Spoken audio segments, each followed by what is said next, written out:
posisyon. Bakit may tinatawag na bay, row, at tier?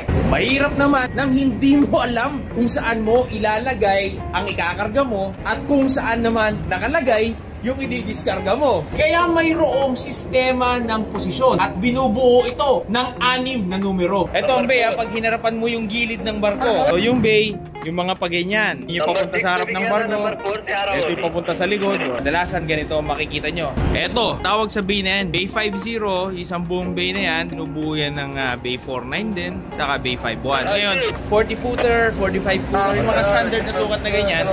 Dito sa bay 50, kasi ino-occupy niya yung buong bay na yan. Pero kung halimbawa naman 20 footer yung kargada mo, ang kalalabasan yan ganito. Ngayon, hatiin mo sa gitna yan. Nasa harap, bay 49. Nasa likod, bay 51. Ngayon mga master, ano naman yung row?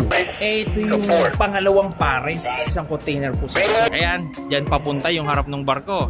O, dito naman sa likod ko, yan yung palikod ng barko. Ngayon, yung row, isang buong row yan. Ito sa barkong sinakyan ko, kakaiba. Iba ang designation ng mga on deck, iba ang designation ng mga under deck o yung mga nasa bodega. Medyo kakaiba to. Unahin natin yung bodega. Pagpapunta ng port side, even number. 2, 4, 6. Dito naman sa starboard side, 1, 3, 5. Sa on deck naman, kung mapapansin nyo, sa gitna ng 01 at 02, may isang row. Yan mga master, row 00. Sa kanan yan, add number din. 1, 3, 5. Sa kabila naman, 2, 4, 6. Kasi sinabi nating tier, kung anong palapag yung container. Dito sa barko nito, pagka nasa taas ng hatch cover, unang palapag na yan, ang tawag dyan, tier 82. Yung susunod, 84. Yung susunod, 86. Yung ibang mga barko, ang palapag ay 78. Susunod, 80. Depende kung pormi sa barko mo.